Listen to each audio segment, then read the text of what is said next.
coming to get you, Barbara. Here's Johnny.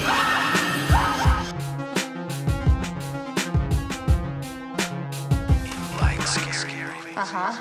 Hello, everybody, and welcome back to Scared Speechless, the podcast where two sexually transmitted demons try and find the words to describe what the fuck, dude? our favorite and least favorite horror films. I am your host, Jake, along with my God. co-host, Aaron. Aaron, how You are have you me tonight? coming in there. I have to defend my name right now. What the hell did you just say? What did you call us? We're sexually transmitted demons, Oh my god. just like the movie. Listen, there wasn't a lot of options for this movie. I was gonna say initially, like, welcome to Scared Speechless, we're two boys that follow it. Yeah. But I thought the sexually transmitted demons was the funnier of the two. I appreciate that one. Yeah, so that being said, Aaron, what are we talking about Yeah. today? So we're talking about It Follows. Came out in 2014. It's rated R. It's an hour and 40 minutes long. It's got an IMDb rating of 6.8 out of 10. It's directed by David Robert Mitchell. Also written by David Robert Mitchell. Stars Micah Monroe, Keir Gilchrist, Olivia Luchardi. Yes. Yes. What is that? I feel like that kid who plays Paul, what is his name? Kieran Gilchrist? Keir Gilchrist, yeah. I feel like I've seen him in other things. He's in Atypical. He's in Atypical. I think that's like his bigger role in Atypical. Without looking it up, Intrusion. how old would you guess that actor is? Probably like 24. He's 31. Is he really? Not in this movie, but like currently, he's 31 Gee. years old. That's fucking crazy. He dude. still looks the same. He still looks like 15. He does. Keir Gilchrist. How do you even pronounce that name? Keir? Man. Keir? He also has two middle names. So Does he really? Yeah, his full name is Keir David Peters Gilchrist. They're both Stupid. first names. Oh, of course. He's from Canada. Great Got White something North. against our No, I actually think lovely Canada's. stoners in I've the only north. been to Canada once, and I thought it was beautiful. So, and they have I had a great time. universal health care. I mean, shit, what's not to like? They have poutine. Come on. They do have poutine. Also, IMDb rating. Spoiler alert for our listeners. I guess Yep. on my opinion, at least on the movie, that is a criminally low score. I was gonna say that seems pretty low for what this movie really is, you know. Like, yeah, exactly. And this is the type of movie, and I guess we'll get into the plot in a second, but this is the type of movie where it's not, I can understand someone not enjoying this movie and not having Yep. fun with it and finding it boring. But I think to call it a bad movie is wrong. And I know it's all subjective. I don't even mean that in a pretentious way. And I'll get more into it when we start talking about scenes and the plot and like the filmmaking and stuff. I would have a hard time justifying anybody calling this a bad movie. Yeah, I mean, I totally get you. It's just like the premise is there and they really deliver it. Speaking of which, should we give a little synopsis? Yeah, absolutely. Let the viewers who have not seen the film. Also, we will be spoiling the shit out of this movie. So Yep. if you haven't seen it, But you know that by now. yeah. If You you're a should. repeat viewer or listener, Anyways, so plot synopsis that I'm getting off of IMDb. This one. Let's see. Let's just do this one by Jose Tamayo. For 19-year-old Jay, autumn should be about school, boys, and weekends out at the lake. But after a seemingly innocent sexual encounter, she is plagued by strange visions of the inescapable sense that someone or something is following her. Faced with this burden, Jay and her friends must find a way to escape the horrors that seem to be only a few steps behind. That was cute for like the back of the DVD box. I mean, Weirdly enough, not a great synopsis. I no. However, I don't know how else you would describe this movie. Right. I mean, it's pretty straightforward, I'd say. It's a Yeah. this girl goes and she has sex with this guy, and then he ends up like chloroforming her, and he tells her all. He just like lays it all out, and this is within like the first like 15 minutes, man. Yeah. Like this movie picks up right away. Mm-hmm.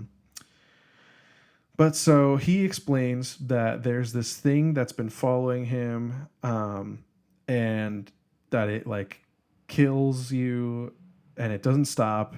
And it's basically, oh my God. So this is what I thought the entire time that I was watching this. Yeah. If you of the internet know of the snail problem, it's just that, but you don't get money for it. Have you heard of it? What the fuck is the snail problem? It's like the snail discussion. So okay.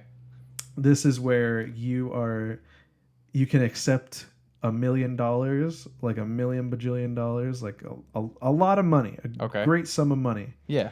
But there is a snail, and it never sleeps, and it's never stops, it never slows down, but it's coming for you. And the second that it touches you, you're dead. Like I would take. Hear me out. This speaks to maybe this speaks too much to my state of mind. I would take such a small amount of money for that. Probably. You probably would. If you offer me like 20 grand, I'd be like, I guess that's not a small amount of money, but considering your initial offer was like millions, I would take like a couple $1,000s with the snail dilemma. I would absolutely do that. But no, yeah, exactly what Aaron just said. Essentially, it is, and that was like, if you haven't seen the film, that was the joke at the beginning when I said that we're two sexually transmitted demons, because that is essentially what this movie is. It is a sexually transmitted demon that when you have sex with a person who has this demon attached to them, they transfer it to you. Yeah. And that's sort of the premise. So and then it goes after you, and then if you were to die, then it's gonna go after the person who like gave it to you, and like just kind of keep going back.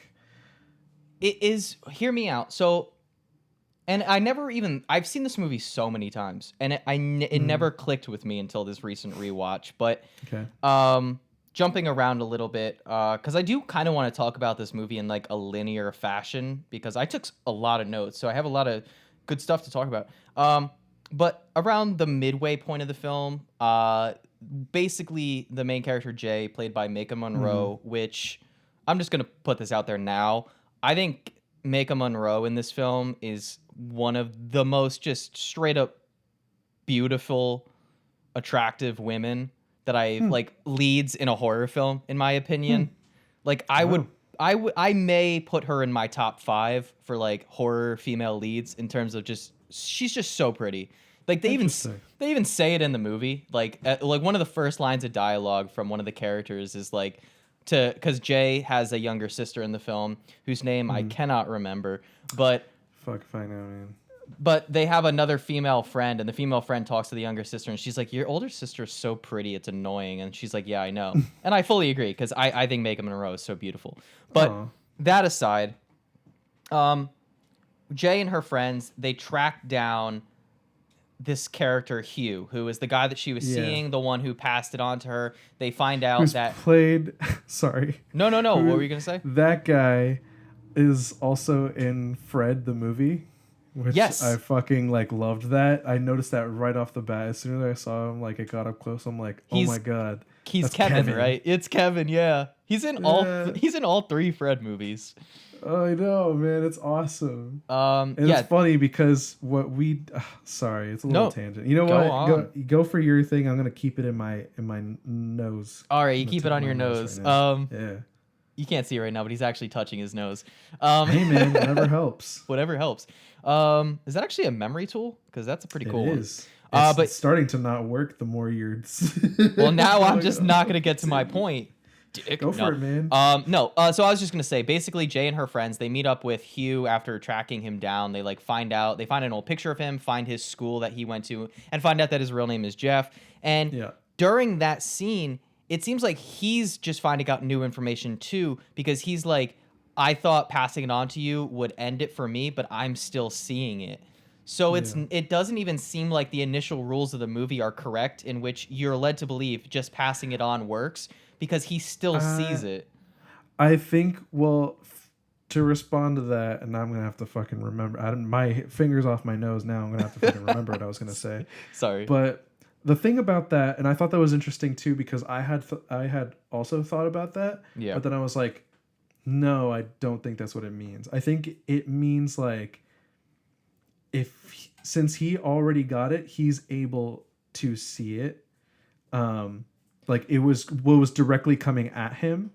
yeah. But like before, like in the introduction scene, that's where he was able to see it, but it wasn't coming for him. It was coming for her.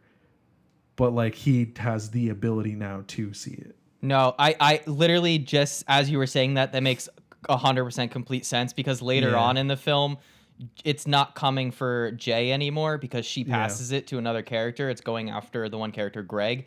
And she still sees it. So I get completely what you're saying now. So you can still see it, but it just doesn't come for you until you're next in line. Okay. Yeah. Now, do you remember your thought? Yes. Okay. So the thing is that, I don't know if this is a spoiler for the show. I mean, so we try to make sure that we have like good episodes ready to go. So we want to get some movies picked out that we want to do. But of course, you can always suggest your own, and we can make accommodations wherever, you know. Yes, like, guys, please reach out to us on YouTube. I think that'd probably be the best, or on our Instagram. Just let us know. So as we know, we're in the beautiful month of October, where it's all spooky. It's all spooky stuff. So we have to think of different movies to watch. And the one thing that I recommended was Fred 2. And Fred 2, I think it's Night of the Living Fred. Yeah. And I was like, and I just like thought about that. And then how fucking coincidental that we watched this. You're like, no, let's watch an Incredible movie instead. Not really, didn't actually say it, but yeah. And then we watched It Follows, and of course it has Kevin, who has been in all three. Do you know that actor's name too? Because I had to look it up because he looked familiar. It's I'll give you a hint. He shares a name with one of the most handsome podcast hosters of all time. Yeah, Aaron Weary. Yeah. Just kidding. It's Jake Okay. Weary. His Yeah. name is Jake Weary. Okay. I think I even kind of look like him. No, I don't think I do at all, actually.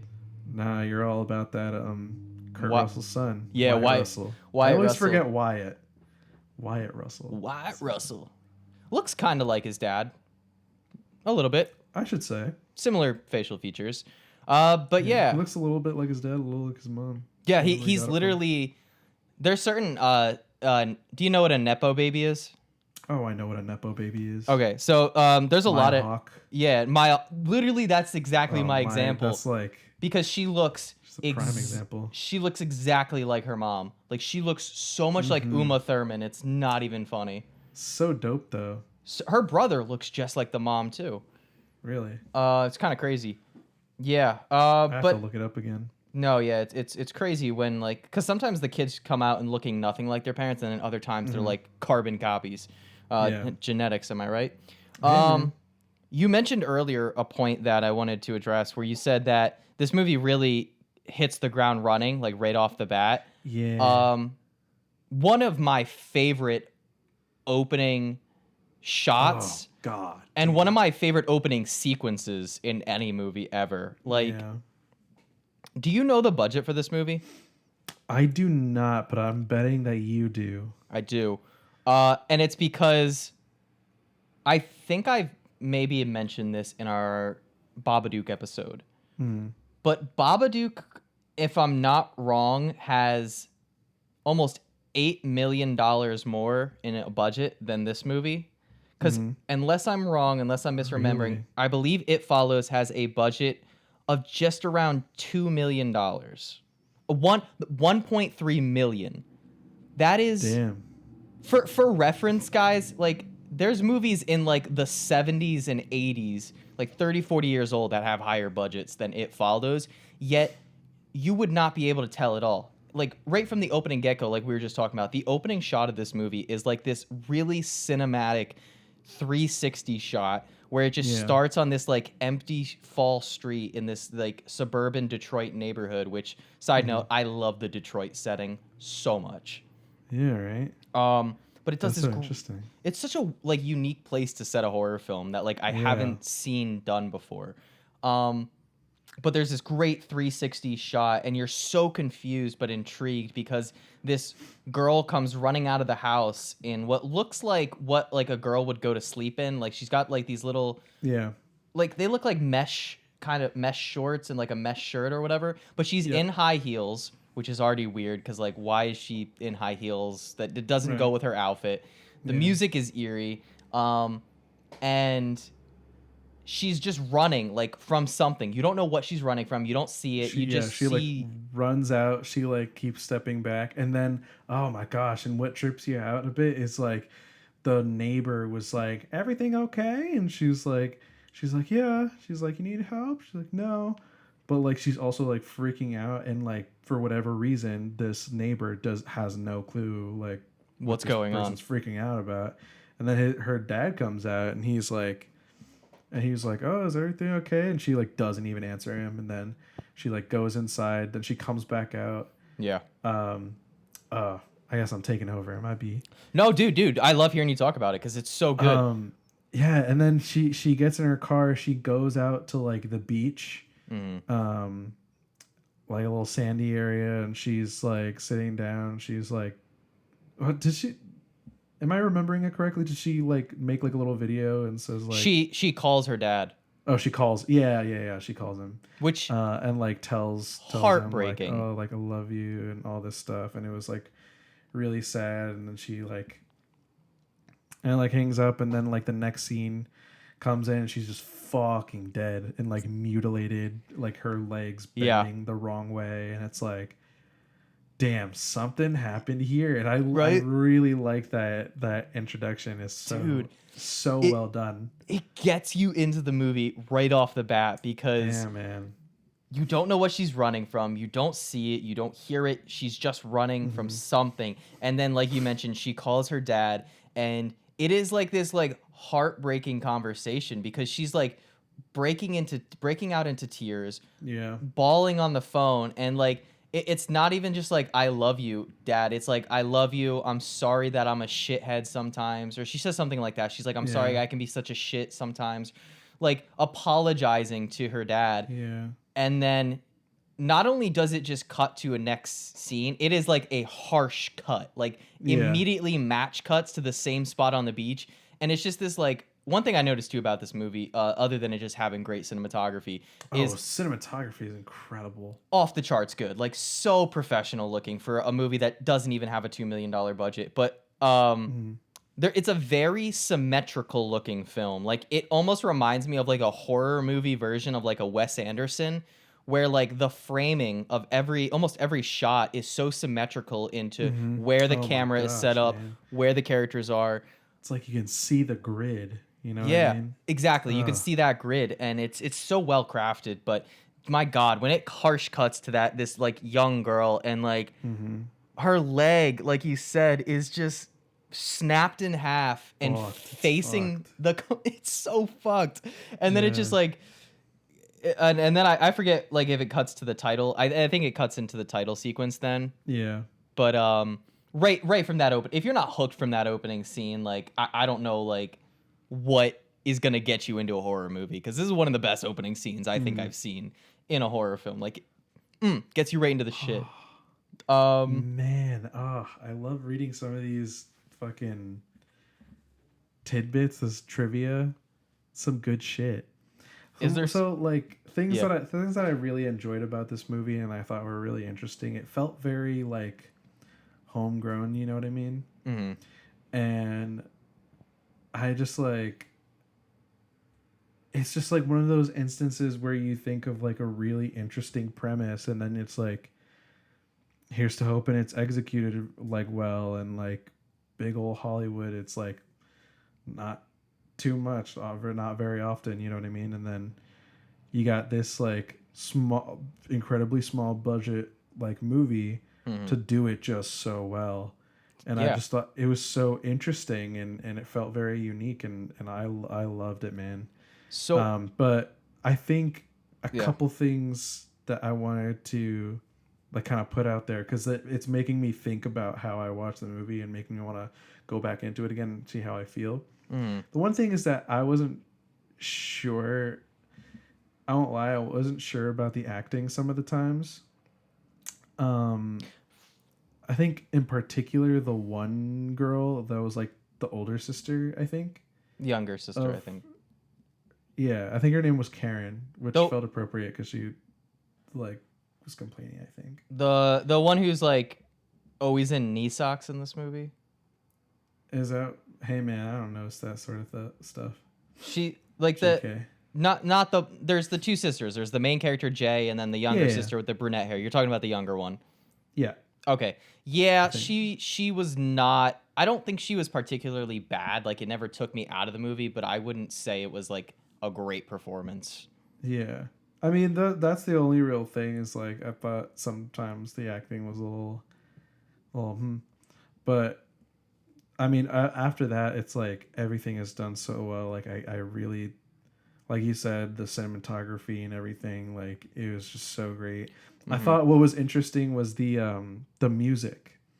The music was very like it was so synthy. It is and it was like my it was favorite so funky. my favorite movie score of all time. Like Wow. obviously if I had to pick, like I think I said this on last week's episode. Shout out Coraline episode, go check it out. Apologies for my recorder fuck up in that one. But hopefully we won't run into that this time. But no, the music, I think every single track in this movie is so fucking good. And I remember when this movie first came out, every time I would drive to work, worked at a movie theater, every time I drove to the theater to work there, I would put the soundtrack on and just like listen to it on repeat for like weeks. That's crazy, man. Every track in this, like I know the tracks by name. Like That's what's up. if you played me a random track from this movie, I could probably tell you the song title. I know the artist. It's by this artist named Disaster Piece, who I'll give you a little tidbit. I'm not sure if it's in your IMDb trivia, but I remember because I bought this movie on Blu-ray when it came out and listened to the commentary because they have a whole section with the composer. And I don't know if he had never done a film before, but he was not known as a film composer. Before this movie, he was most famous for writing and scoring 8-bit video games. So like those old-timey video games. And when you watch the movie and you hear the synth scores, you're like, I could totally picture this being in like a little Game Boy video game. Yeah. But I love too the progression of the music because like it starts out and outside of the opening scene, which is like quite haunting. But when we generally jump into the story with our characters that we're gonna follow in the film with Jay and her friends, I love that it's this kind of like it's weird because it has this like nostalgic, warm tone to it. It's like these little like synth jingles that play, but then by like the halfway point of the movie when the shit really starts to hit the fan, you get these just like all-encompassing droning synth noises like in the hospital or any time that like there's a scene where this creature, this it thing is like somewhere in the scene, you get these amazingly like hypnotic droning synth sounds and it just like I say hypnotic, but the movie, like while I'm watching it, still to this day, because of the music, almost puts me into a trance. Like I get so locked into it, man. and a lot of it is just because of the music. Like, and it's like very heavily influenced by Halloween. Yeah, I was just about to say.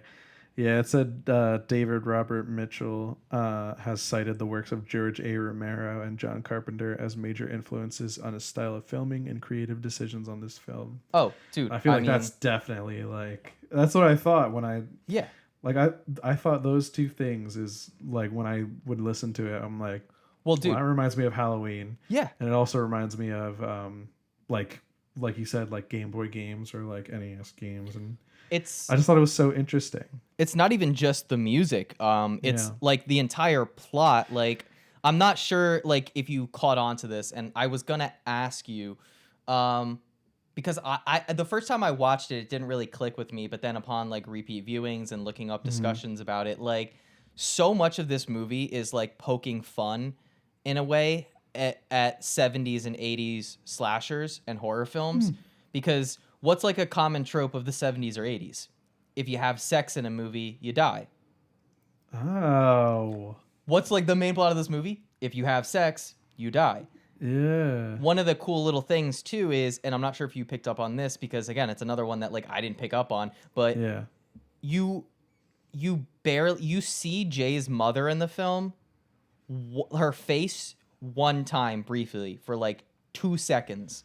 yeah. Every other time that you see or hear the mother, you're hearing her voice off screen, Mm-hmm. or it's a shot behind her back, or you only see Mm-hmm. like her arm. Like you never see the mother, and it's another play on like 70s and 80s horror where all this shit was happening to these teenagers in these films, and like their parents just were seemingly never around. So That's they're like, so crazy. yeah, they're like playing on the idea that like these parents are just never around in these horror films, and I just think that's like a really neat way to like sort of do an homage, and like in a much less indirect way than like something like Scream does, because Scream is very like in your face, and I love it, but it's very in your face, on the nose, like we're poking fun at horror. Whereas this movie, it does that in a much subtler way, and like obviously with the music and even like the way it's shot. Like one specific scene that's straight out of Halloween is the scene where Jay is in, I think she's in college, and she's looking out the classroom window, and she sees something walking at her. I think it's when you Yeah. see the old lady. Yeah, it's the old lady. The old lady is walking at her, and it shows her in the classroom, and it's like directly out of Halloween when Laurie Strode is like sitting in Yeah. class and looks outside, and she sees Michael Myers standing out Yeah. there looking at her. So like and I mean, even like you said, George A. Romero is an inspiration. Like Night Mm-hmm. of the Night of the Living Dead is so much of just like slow moving creatures just walking towards you, like Mm-hmm. this imminent threat that it's. And I love the way that Hugh/Jeff in the movie describes it when he's like first is telling her about it, because he's like it's slow, but it's not dumb. Yeah. And I thought that was like a neat little. That's funny. But I did have one question, because I brought it up to you last week, and it was, there's one scene in this movie that still to this day terrifies me, like to my core. I Like have one in mind, but go for it. no, I want to know if you can guess it. Okay, the one thing that I was thinking about that really like it rocked my shit was when they were at the house, Mm-hmm. um like every like all the friends and everything, everybody was at the house, and they were like sleeping over because she had seen the thing come at her, and she was like freaking out, she was like scared. Mm-hmm. And then it ends up like coming to the house, and she sees it, she runs upstairs, she hides in her room, and then like her friends come by, they're like, oh, like we're here, like whatever. And then the one friend was like trying to come in, she was like, no, like it's something's out there. And then they're like, no, and then they open it up, and it's just her friend there, and she's like, all right, you can come in, whatever. And then out from behind her in the darkness was a 7-foot tall man with like hollowed out eyes coming in. I was like, oh no! Like, it really got me, man. Oh my god. am impressed. You got it. Yeah, that is Yeah, the it was scene. that one. That Dude. fucking. Oh my god, man! What Because did you I- don't see it, and he just like comes at like such an awkward and Yeah. scary pace, and he's so like Spec- tall, like Yeah. dominating over that like tiny girls. Like she was like he's so fucking tall. He was like yeah. he probably had to like duck under the doorway kind of thing. He was towering over her. I scared the shit out of me, man. I literally knew that scene was coming, and I still wrote in my notes when he popped up. I wrote, "That is the tallest man who has ever lived." I am horrified because all right, my god. again, I keep calling out people who are still here and listening who haven't seen the movie. But if you have seen it and you forget, or you haven't seen it and you're still listening, you don't care about spoilers. Yeah. The way Aaron described it is perfect. And the way it's edited and filmed is great because it's a great... Oh my god, the lighting thing, man. Yeah, it's a great diversion because it's like a nice, like, you think that it's a false scare because like at first her friend knocks on the door and they're all like freaking out and they don't say anything. Like the friend doesn't say anything. And then like a couple seconds later she's like, "Hey, it's me." I think her name is Yara in the film. She's the one with the glasses. She's like, "It's me." And then she like opens the door, takes one step in, and then again, I shit you not, the tallest. And this dude comes. This guy would make Shaquille O'Neal look like Kevin Hart. So Like, fucking oh my god, so fucking terrifying. And to this day, I when people like are like, "What's like one of the scariest scenes you've ever seen in a horror film?" I say, go watch It Follows and wait for the tall man scene. Which he's actually in Wikipedia. He's listed as Giant Man is his character name. Really? Which he's not as much of a giant as he is just the tallest, skinniest person. He's like so fucking scary, dude. So skinny. Oh my gosh. Yes, I'm so glad you got that because that scene petrifies me to my core still to this day. I knew it was fucking that, man. I was like, because there were some scenes that got me. There were a couple scenes that got me, but Dude, nothing that like stuck in my head like that one. When Greg gets fucked to death by his mother. Oh yeah, yeah. Well, let's be clear. It's not actually his mother. It's not actually his mom. It's the It Follows, but it follows comes in the form and of his mother. Yeah. And like he opens a door for her and she's got a whole titty out, and then she literally like throws herself at him and like I think like breaks his neck right away and like all this shit, and then he's like dead as fuck, man. He's dead immediately. Also, you know what? I've never realized it till this fucking watch. Greg is the fucking I hate Greg and Paul. I hate the men. I hate the men in this film. Yeah, because I think that's fair. Greg is just like the biggest womanizer. Like they go out of their way in this movie to showcase that Greg does not care about anything or anyone. He is simply here to fuck. Like, because like they did like this move, right? Yeah, that was to kind of like get it off of her, where he like had sex with her, and then like while she was at the hospital, and it was like whatever, but like still even then he didn't believe her. Dude, I wrote so a it's note like about that that. means that he literally just did that to get his jollies off. Like that makes me uncomfy.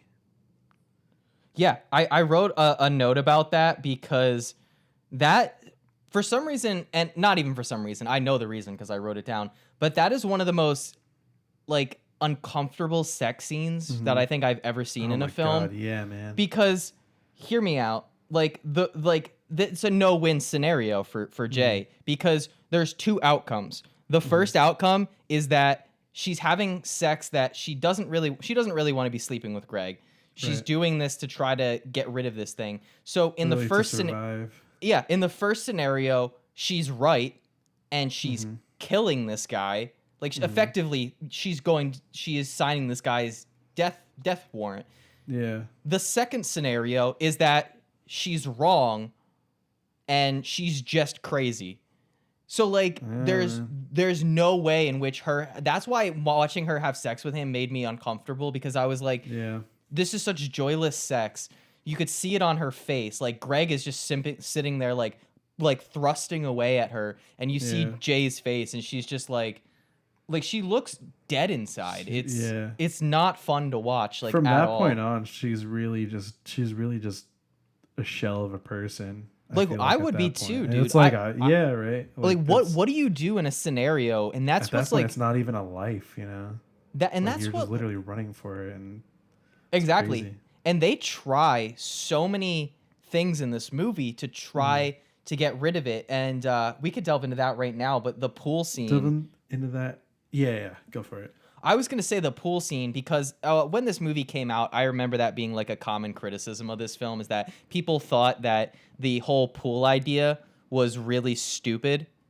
And it is, but also the director has acknowledged this and said like, yeah, like I know it's stupid. They're high schoolers. Yeah, Like it's like a bunch of high schoolers and one college kid.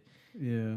Like what, and they don't know what would you do in this situation? Like Honestly, dude. how would you try to kill this thing? Like, and they've And tried. yeah, and I saw like the smartest thing, like as I would peruse Watch Mojo top 10, whatever the hell's, and like this was featured, I don't know if it was number one, but it was definitely like high up on the list, like one of the smartest decisions in a horror movie, because there so often are there dumb decisions. But like Paul at the end, when he ends up having sex with Jay, and like at that point they're like, I think they're both just like so dead inside, and you like see that much clearly later on. But he goes and he's in his car and he's like driving around, and he picks up a woman of the night, which is like, yeah, dude, kidding me? Because then she's gonna like do whatever, and then they're gonna go like whatever, and then it'd probably be like I mean, on paper, and we don't know really what happens at the end, if they die, if they don't, but they're pretty much essentially dead. But that's a pretty good like strat, not for nothing. No, I think, and I've described, because one of my writing partner who I have been working on this TV show with, like I've, because he hasn't seen a ton of horror, and I've encouraged him to watch It Follows. And he's like, yeah, but I know the premise. And he's like, and it's like, it's easy to beat, because like you could just sleep with a prostitute. And I was like, no, dude, like, not to spoil it, but they try that. And I know, so you mentioned that like we don't know. And the ending is inherently kind of ambiguous, but it's also not, because hear me out. So for those of you who don't remember, the movie ends the last few minutes of the film. Jay decides to sleep with Paul. She sleeps with Paul. He hasn't seen anything yet. And then the film ends with Jay and Paul walking on the street together, holding hands. And you know how I know that Paul's plan didn't work? Because there are 3 shots in the last few seconds of that film. There's a shot of Jay and Paul walking on the street, and there is not a single other fucking person in the frame. Not a single other person. Then there's a behind shot of Jay and Paul walking, like just a reverse shot. And then there's one more reverse shot. And then now, literally the next cut, there is somebody walking behind them, and it's it's wearing the exact same outfit as Paul. Yep. Yeah. So it didn't work. But what if it was a guy who just had Paul's taste in outfit? Can he also teleport? Because literally Probably, a shot, man, you never know. A shot earlier, he's not there in that frame, and we've been shown that the creature will turn into one of your friends, because one of my this is weirdly enough one of my favorite sequences in the film, one of my favorite scenes, and also one of the few gripes I have with this movie. So it's kind of a fun little tandem, but the beach scene.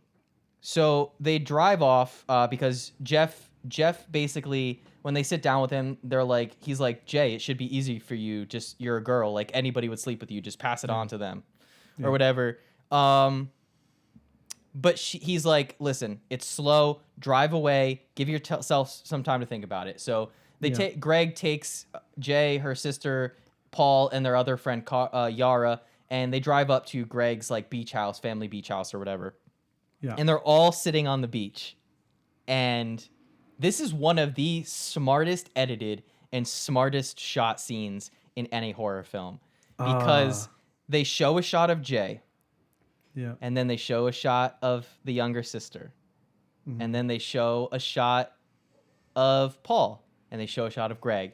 And in the background of Jay's shot, you see Yara walking towards them. And you're like, okay, there's all the characters. And then it cuts to a different angle of Jay, and in the background, you see Yara is in the water, and it just hits you, and you're like, you take like a half a second to, you're like, how many characters are there? Oh, yeah, fuck. But then it's followed by my least favorite moment in the film, because where it just picks up her hair. Yeah, it's so stupid. Yeah, I did think that was kind of silly. I'm like, it's so stupid because I was scared of you, and you're just gonna pick up her hair. Like, get it done, man. I thought that was the whole thing. And it does. Initially, when I saw that scene, I was like, I'm not scared of this thing anymore because that's so stupid. But then it pulls me back in, and it like redeems itself in the scariness level of the creature, because later on when the creature like fucks Greg to death, it's that scene I think is still terrifying. So like pulls me back into where I'm like, oh, okay, like it literally just jumped on Greg, and within half a second he was fucking dead. And like not even dead, but like he looks like he's been dead for 2 days, like because his face turns like this like pale, disgusting gray color. Like he looks like he's been decaying. It's horrifying. What am I trying to? I guess I should have been nicer to you. Oh, I didn't go over why I hate Paul. Paul is also just like the biggest, like the nice guy. Quote, yes, unquote. He's like the nice guy. Oh my god, when like she's like when they're talking about her fucking Greg, and he's like, why didn't you pick me? You know I liked you too, right? Yeah. It's not about that, dick. Like, dude, man. Shut up. Like, it doesn't even seem like in that movie he's trying to help Jay. That dude is just trying to fuck. Like, it's such a shame, man. Both Greg and Paul are just like horny. That's it. Because I didn't even say it, but every scene in this movie that Greg is in, where he's like the focus of the scene, he's checking a girl out. Like he flirts with Jay's younger sister when they're in the car. They make like this like look at each other too, like he like wants to fuck the younger sister. He sleeps with Jay. He checks out Yara when she's standing up when they go to Hugh's house, and she's like standing up checking the cabinet out. He is very like key on showing him that he's checking her out. So like the movie, and then after he sleeps with Jay, there's like a little montage, and it just shows Greg at school talking to like just 4 girls, like just sitting with 4 women talking and laughing with them. Like every scene that he's involved in is just like him like flirting with girls or checking them out. That's like the sole purpose of his character. And I guess he's the only one who has a car. And then Paul is just like Greg is the typical like douchebag, and then Paul is like your stereotypical nice guy who's like why didn't you pick me? In his own right. Yeah, like why didn't you fuck me? Like I want to fuck you. Like dude, like also, even if that was your friend, I'm sorry. Yeah. Sorry to any of my close female friends. I would not have sex with you if I knew that like a sex demon was after you. Yeah. I would probably bow out of that one if I was that guy. I was thinking that. I was like, man, if I heard any of my friends or like whatever the hell, like they say that this demon's coming after you, I'm skipping town. I don't know you anymore. No, for sure. Sorry to say, Jay. It's okay. It's okay. It's fine. Also in this movie, the characters in this movie kind of just fire guns at will. Yeah, they really do. It happens twice in this movie, because the first time Jay grabs the revolver and she like starts firing at the creature when they're on the beach, and like Greg is like far out behind, but he's like immediately takes cover, and he's like, what the fuck? Stop following. Also, I did call out Greg for being an asshole, but like it's very like clear in this movie that he doesn't believe Jay. So he clearly just uses it as a way to sleep with her. But also I feel like Greg has a little bit of reason to be pissed at Jay and her friends because they fuck up his beach house. Yeah. She shoots a gun in his direction, and then she Yeah. steals his car and crashes his fucking car, Yeah. which is also a great That shot is too. true.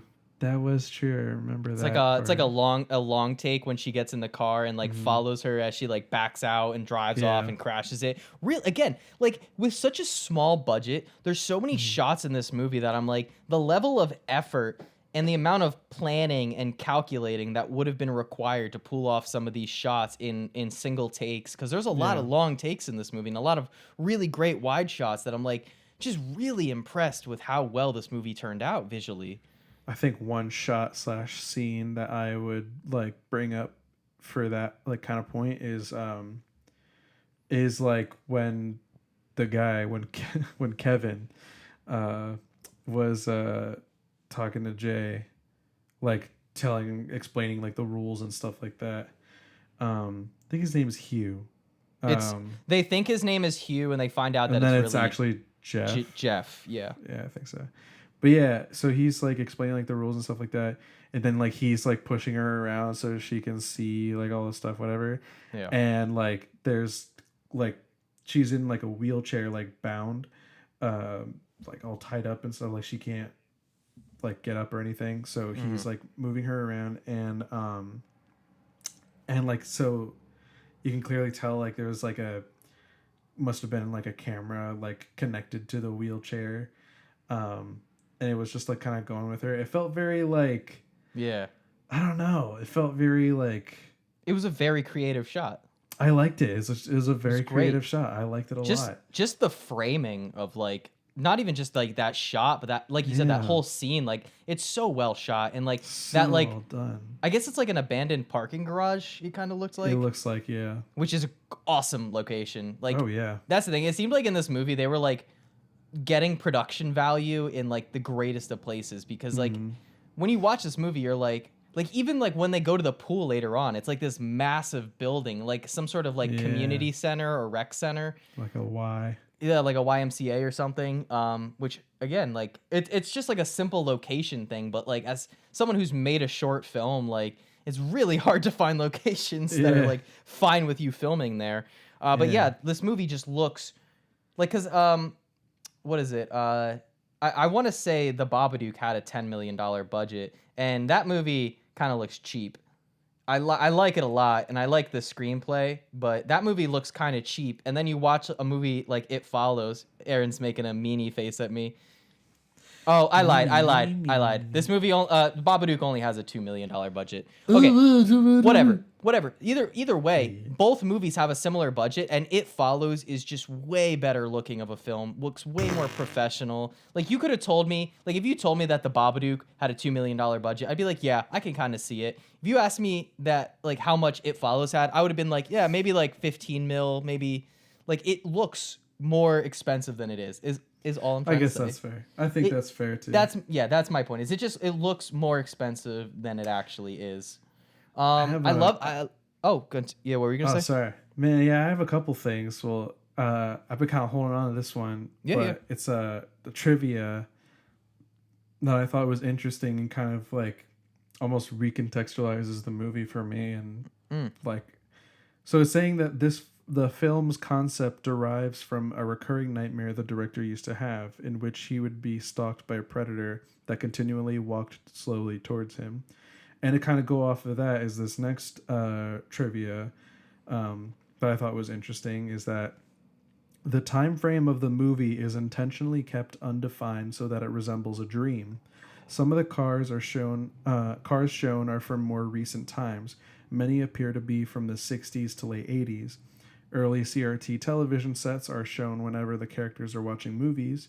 Conflicting technology includes Yara on a device that looks like a shell compact, but she reads from it like an ebook reader, and uses it at a light source at some point. Also, the girl at the beginning of the film uses a cell phone and drives a modern automobile with several modern vehicles in view. Yeah. So I thought that was just like interesting. It's like if you're playing it out like a dream, then like a lot of stuff felt like dream-like, and Even in the my music. opinion, and even the music, I thought it was very like It's very even though it's synth, it's very melodic.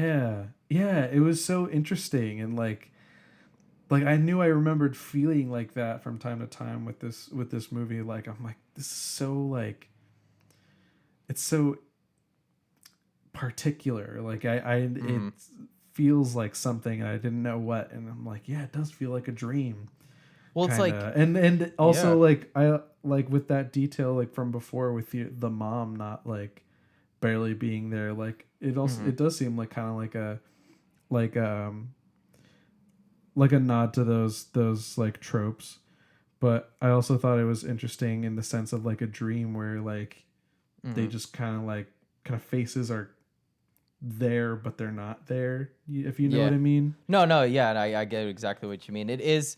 I never really knew that that was the reason. I had just always assumed that going along with the music and the obvious like story influences of like Halloween and like Night of the Living Yeah. Dead, that they were just trying to emulate like a lot of the style of films from the 60s and 70s.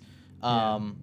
But the fact that it's dreamlike even makes more sense, because like literally what Yeah. I was just about to say was like I love the set design in this movie. Yeah. Especially Jay's room. Like it has this like soft blue wall painting, like paint color to it, and then like dashes of pink throughout the room.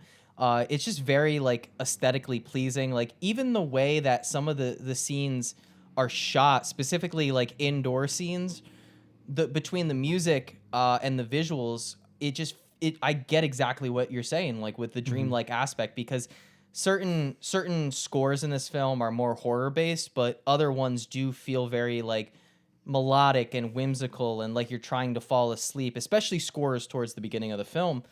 But there's also this like soft glow in the visuals in certain scenes, like this kind of like hazy look to it, Yeah. that like it makes complete sense that that's what they were going for in the visual style. Like, God, everything about this movie I works. know, man. I want to like watch it again. It's one that like I'm literally down to watch anytime, just because like, again, like fuck it. Like if someone was like, "Hey Jake, do you want to come over, drink a couple beers, and listen to the soundtrack?" I'd be like, Yeah. absolutely. I'll just sit there and listen.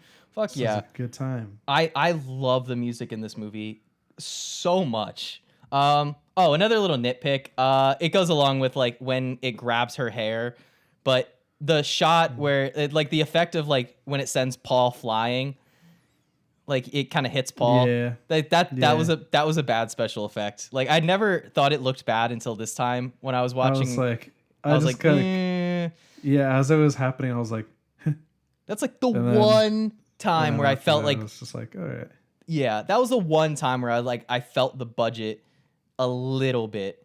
But everything else throughout the film, like you could have told me this was like a $15-20 million film, and I would have been like, yeah, sure, makes sense to me.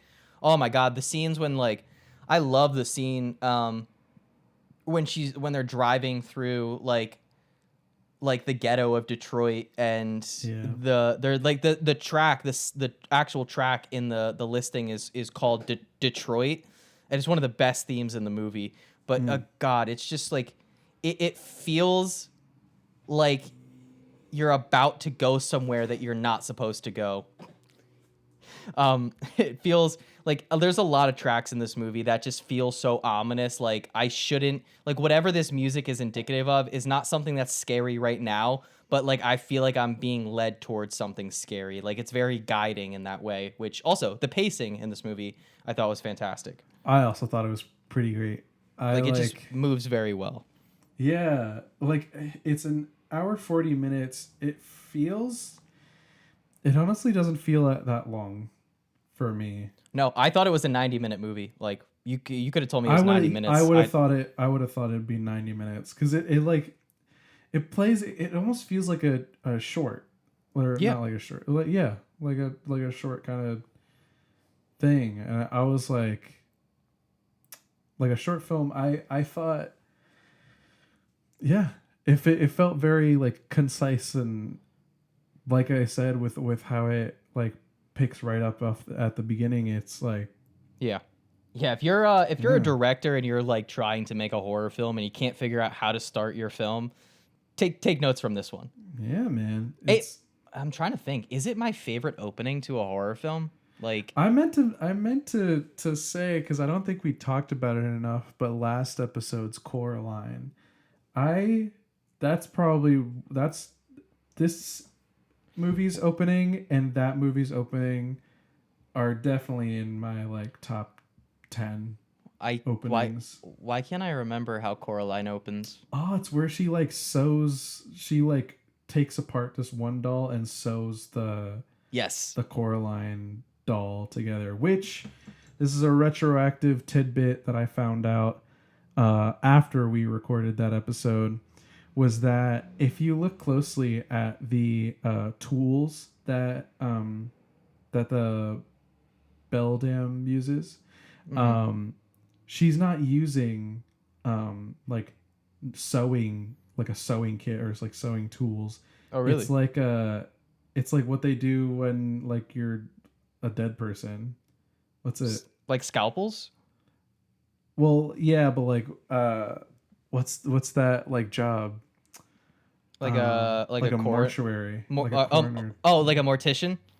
Yeah, like Morticians, she's yeah. using like Wait, what's the difference those between like a fucking tools. mortician and a coroner? Does the coroner just get the body and bring it to the mortician? I think the coroner is supposed to figure out what happened, kind of I thing, thought that or was like the cops. figures out like cause of death, like Oh, through the body and yeah. whatnot. I guess that makes sense. And They then say the because they say like when they're trying to figure out a death, they say we're waiting for yeah, the coroner's report. yeah, Yeah, yeah, and yeah, yeah. then the mortuary is the one that like just That gets it ready to be like embalms the body dead. and shit. Yeah. Embalming kit. I think Embalming. Yeah, that's yeah, what yeah. it was. Dude, have you ever Um, looked up what goes on when you embalm a body? I I mean, I've watched people play the mortuary assistant. I don't want to ever play the mortuary assistant because I think I'd probably shit myself. I cannot think of Um, a worse life career than being a mortician. That just yeah, sounds. man. Here's the thing though, Yeah, man. and it's kind of fucked up, but you never have to worry about job security because that's a practice that's never going to go out of business. I People are mean, people are no, always going to be well, dying. unless AI can figure out how to do that, they're safe. Fuck AI. Fuck Um, AI. I have some personal tidbits about It Follows. If you'd like to hear those. Go for it, man. Go The for it. first is short and sweet, so I'll get with that one first. Sure. When this movie first came out back in 2014, Mm-hmm. I'll tell them both together because they kind of work in tandem, so I'll combine them. So basically, I used to work at a movie theater, which I have mentioned on this podcast a couple times, and I got free movies. That was one of the perks, which very much was needed because it was $7.25 an hour. Yeah. And so they would give us free movies. And one day I wanted to see a movie before my 5 o'clock shift. It started at like 5 or 5:30, and I was looking, and the only showtime available that would have worked for my shift was this movie that just so happened to be called It Follows. Mm-hmm. And I didn't know anything about it. All I saw was that it was a horror film. Went in, there maybe was 2 or 3 other people in the theater, and I sat down, didn't know anything about it, didn't know what to expect, and walked out and was like, holy shit, that's one of my new favorite horror films because That's awesome, man. and what I loved so much about that experience is that it is so rare because like I see so many movies and there's so many trailers out nowadays Right. and I'm on the internet so much that it's hard not to see reviews Yeah. or tidbits about movies that like being able to go into a movie theater experience and not know a single thing about the movie is Oh, you such didn't even watch any trailers or anything? not a single trailer, didn't know That's awesome, anything man. about it. And so I walked out and like immediately loved it. And went home and the next day I tweeted, this is my second tidbit. I Yeah. tweeted out and said, everybody who's a horror fan needs to go and see It Follows. It's one of the best horror films of the decade so far. Yeah. And you know who liked that tweet? Who's that? The director of It Follows. No fucking way, dude. David Robert Mitchell liked my That tweet. is so cool. And I was like, as a high school kid who was like just like sort of getting into like loving filmmaking and film, man. him like I was like on top of the world. I'm like, I'm basically a celebrity. Like That's David fucking Robert Mitchell awesome. liked my tweet. Let's go. That's so cool, dude. So that's my little, I guess, close personal connection to It Follows.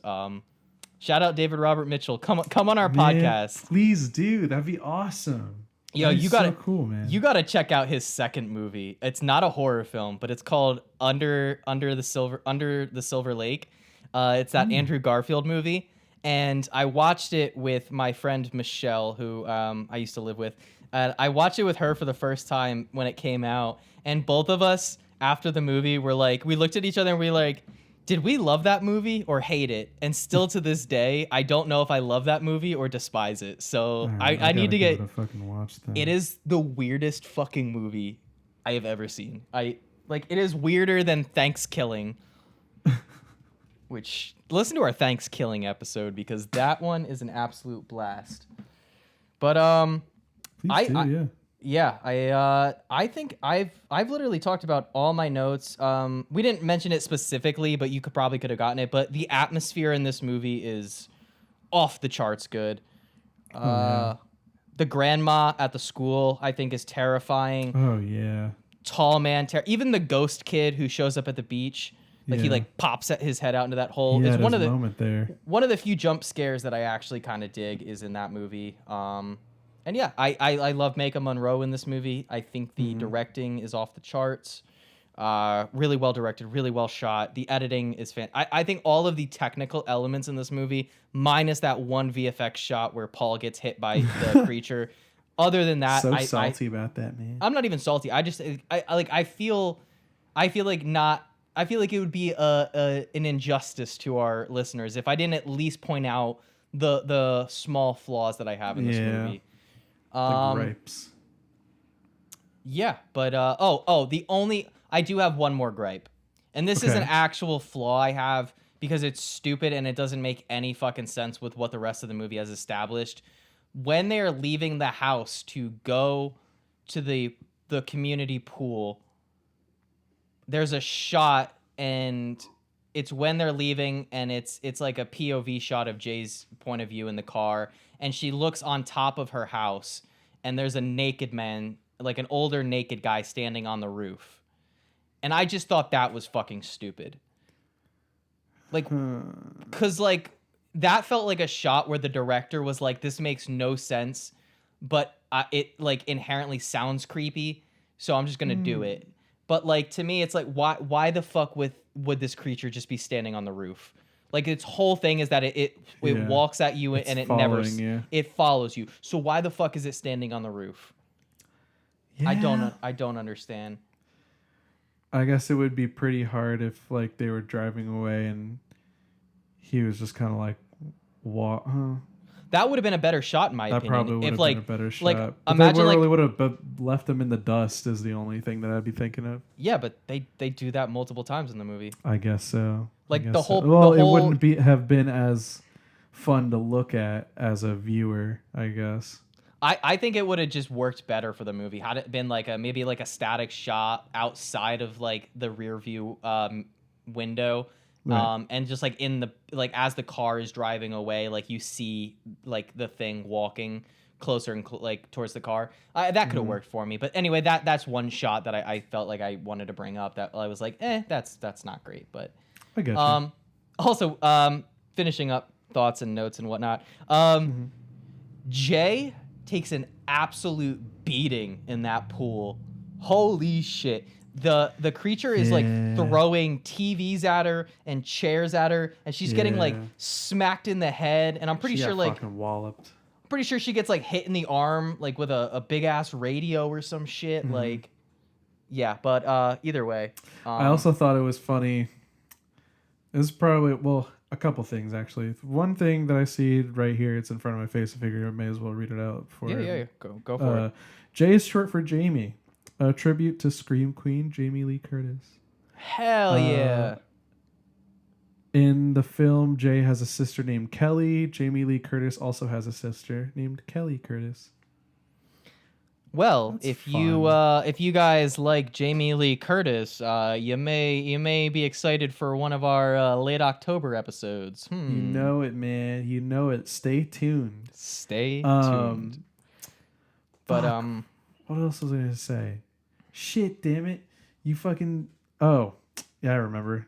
I was gonna blame it all on you, but just now.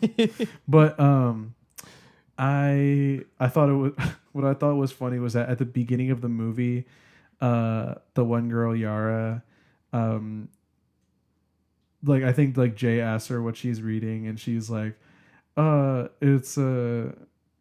it's a book called like The Idiot. She's like, I don't know how it is yet. It's about Paul, and then it's like a little rib on Paul, and then he ends up getting her back in the end when he shoots her in the leg. She ends up going to the hospital. Paul's a fucking dumbass. Oh my god, I remember that. I was like, I remember thinking that. I thought I'm so stupid. If you guys want to know what a simp looks like, it's Paul. Oh yeah, that's for sure. Paul is the biggest simp I've seen in a movie, like maybe ever. Well, I think it's just like, because he just wants to fuck and that's it. Yeah, and like but the fact that he gets jealous that she like had meaningless sex with somebody so she can like not die right away, and that it wasn't him. Yeah, he Like, gets I'm his like, dude, you're like sad about not being on the fucking list. You know what I mean? Like, dude, if anything, be thankful she didn't ask you because your dumbass would have said yes immediately. Like you said later real. in the film, you stupid fuck. At least she looks like she kind of wants to have sex with Paul. Yeah. Maybe she does. Maybe she doesn't, and she's just trying to like get rid of this. But like, Yeah. Why or have would- some sense of like normalcy in her? Jay is also kind of a dick at that fucked up point because thing. like you know that this is real now. You've slept with a guy and it came and killed him, and now you're Yeah. doing it to your quote unquote friend Paul. Hey man, she's dead inside already. Like I would be too, dude. If yeah, I don't blame her. There's no way out of it. It is the, and that's why I love the ending of this film too. Is like it is slightly ambiguous, not really, but like that sense of like dread and hopelessness is just so visibly present in the character. Like even in the characters' expressions, like it's not like they're walking down the street holding hands and smiling. Like they both look sad and depressed and scared. So like, I hope that was the best sex of Paul's life because it is probably going to be his last. And that was he was probably a virgin. So his first and only time doing Well, it. because then he did it with a lady of the night. Oh, right. I forgot he fucked a Yeah. prostitute. Yeah, I bet that was great. You fucked a Probably. girl that's going to give you a sexually transmitted demon, and then you fucked a girl that's going to give you an actual STD. So Yeah. you're either going to die So or he's get double gonorrhea. Yeah. I didn't mean to shame sex workers. I am pro sex work. But But regardless, stay protected, guys. yeah. If this Wrap movie it before is you tap it. that's something that this movie doesn't explain does it have to be unprotected sex, or does like a condom protect you from the demon? Because they never asking me? clarify. No, I'm just wondering. I don't think they Yeah. do. I've seen this movie several times and never once is it brought up like, is it just unprotected sex or is it just all sex? But Don't know. I don't know. I figured out a way to beat the it. You go to Which- an orgy. Oh. I also thought about that too. Like towards the end, I'm like, what happens if they were to do like an orgy? Like, does the thing get confused? And he's like, I don't know, man. It's just you didn't see the I'm laughing so hard because I'm remembering it. So totally off topic. This is the last thing, and then how about after this we get into scores? Unless you got more to say. That's pretty much it, man. All right, so we'll get into scores after this. But okay, so guys, I mentioned it in the last week's video, but I'm doing a video for my YouTube channel where I talk about all the Halloween movies. It's going to be a two-parter. The first part, I'm talking about Halloween 1 through 6, as well as H2O and Halloween Resurrection. And then part 2 is going to be the Rob Zombie remakes, as well as the new David Gordon Green Blumhouse trilogy. But in Halloween This Resurrections, is hard rolling your eyes. Yeah, I got a lot to say about those movies. I weirdly enough, and I've noticed this, I have more to say about the bad Halloween movies than I do the good ones. Which Yeah, man. seems to be the way that it goes, because I could shit talk a lot of those Halloween movies I for definitely think that's hours. the way it goes for sure. But anyway, so in Halloween Resurrections, one of the main characters is famous rapper Busta Rhymes. Mm-hmm. He's one of the leads in it, and he has a scene where he dresses up like Michael Myers, because the premise is he's has this company called Dangertainment, and the characters in the film are live streaming themselves going through Michael Myers' childhood home, and he dresses up like Michael Myers with the hopes of like scaring them, to give the people watching the live stream something to talk about.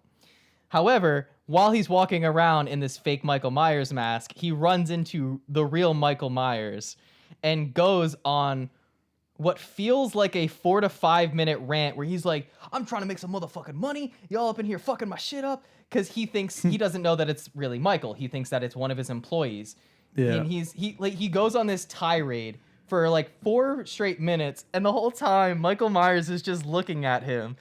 And instead of killing him, Michael Myers gets like annoyed and just walks away.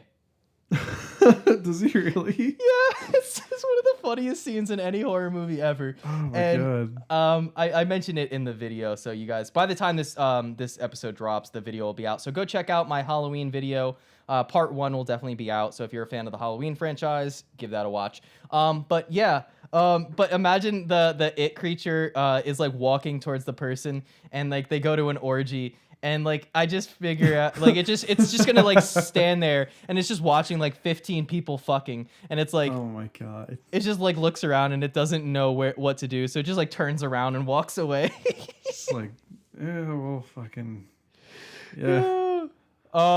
Anyway, That's fucking funny. shall we give our scores? Hell yeah. All right. You went first last week, so I think I'll go first this Go week. for it. I am gonna give It Follows an 8.5. An 8.5 broken, snapped, facing the wrong direction legs out of 10. Ew. So just imagine 8.5 of those bad boys Yeah. just lined up. Just disgustingly fucked up. Yeah. It's so gross. I can picture it. Her leg is just... Ugh. It's not pretty. It's like if you took a piece of dry spaghetti and just snapped it in half. Mom spaghetti. Anyways, Yeah, wait. This movie takes place in Detroit. Where the fuck was Eminem? Yeah, right? They talked about 8 Mile. They do talk about 8 Mile? Yeah. I was like, oh, damn. Eminem. That's another out of place scene. I don't like that line of dialogue. Yeah. I thought it was a little funny, but it was like, whatever. It's just weird. I have my score, and All I right. will give it 8 Fred Figglehorns out of 10. All right, so that gets a combined... Fred. Yeah. All right, guys, it is confirmed. We will, at some point on this podcast, be doing... next year's sequel, September. Should we do Fred 2, Night of the Living Fred? Only 360 something days to go. Yeah, just a whole other year. Yep. We'll still be here. I'm excited, though. No, me too. Yeah, so 8.25 is our combined score, one of the better scores on this podcast. I don't think this is one of the best horror films ever made. I think there's but I definitely would say it's one of the best horror films of the last 15 years, like one of the best of the decade. That's for damn sure. I mean, other stuff came out that I think surpassed it. Like, Yeah. I'd probably say Hereditary and Midsommar are probably better films. The Witch, The Lighthouse, that sort of stuff. But Yeah. I love It Follows. It's a movie I'm down to watch anytime. I think the tone and atmosphere of this movie, there's a reason why I suggested that we did it in October, because we did Halloween last year, so we couldn't do Halloween 1 this year. So It Follows, I think, captures a lot of the elements that I love about Halloween, the film. But I think it's a great movie to watch during October. It's spooky, it's scary, so it's too. well crafted, the tone is there. The color correction in the film is very fall-esque. Like, it has like a very dark, dreary color grade to it that works well with, the season. So yeah. Time to do some plugs. You can follow this podcast on Instagram or Facebook at Scared Speechless. You can also find this podcast on any platform where you get your podcast. We upload to YouTube, Spotify, or Apple Podcast. All the big ones, the big three. All the key ones. Yeah. You can follow me personally at Booze Jacob on Instagram, spelled BOOSJACOB. You can also find me on my personal YouTube channel. We're closing in on 1,500 subscribers on that channel, guys. So trying to get to 2,000 by the end of the year. Like I said, after former film student is the channel name. You can also follow. No, I don't. I actually don't think I have any social media for that YouTube channel, which I should probably change. But I do have a TikTok, but this is the worst plug ever. But so follow me. Follow me on Instagram at Booze Jacob, or follow my YouTube channel at Former Film Student. And like I said, when this episode is dropping, my Halloween Part 1 video will be out. So if you love Halloween, you want to hear me talk about a lot of those movies, go check that out. But yep, that's it for me.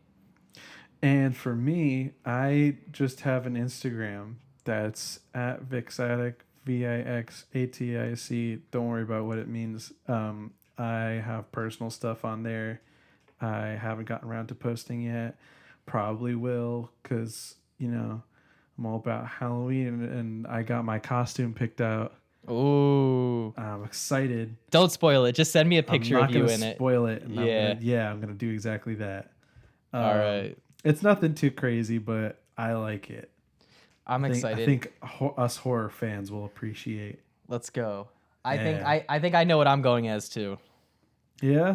Yeah, I don't have a lot of money to spend this year, and it may not work out, but my job told me we're allowed to dress up, so... Just wear a bathrobe and say you're Jesus Christ. I could do that. I do have the Jesus look right now. Maybe a couple extra LBs in the mid region, but... Do what you gotta do, man. Yeah, guys. Next week's episode, Aaron, do you remember what we're doing, or shall I let the lovely people know? You let them know. Do it right now. All right, guys. All right. So we did the spooky movie, we did the animated movie with Coraline. The animated movie. We did the spooky movie with It Follows. It Follows. Next week we're doing the fun movie. And we're talking about the live action Scooby-Doo movie. We are that one. I love it. I've never been more excited to talk about a movie. I'm so stoked, man, on this podcast. So, guys, if you are a fan of the original live-action Scooby-Doo movie with Freddie Prinze Jr., Sarah Michelle Gellar, Linda Cardellini, Matthew Lillard. Oh my God, did I say Fred Lillard? Where did that come from? Anyways, and edit that out. Whoever voices Scooby-Doo. I don't know who voices Scooby-Doo. I don't know either. Oh, and Scrappy-Doo. Scrappy-Doo's in that movie, and I'm so excited. No, he's not. Yeah. Don't spoil it. How's that a spoiler? Is it a spoiler? No. I would say. He's like the whole thing. All right. Well, anyways... Either way, watch that movie before you listen to the next episode. Who gives a shit about spoilers for Scooby-Doo? The movie came out like 23 years ago. Yeah. But anyway, guys, so check out Scooby-Doo before next week's episode. We release new episodes every Monday, and I've been pretty good about uploading them the night before, so they should be available when you wake up Monday mornings. Throw us on whenever you're on your morning drives into work. On your drive home from work. Again, I've been listening to podcasts myself on the way into work and on the way home. It's a great way to start your day. Nice way to unwind on the way home. Throw us on when you're going to get your coffee in the morning. You're going for a little stroll. Throw us on when you're at the gym, getting your pump on, inhaling that protein like a goddamn monster.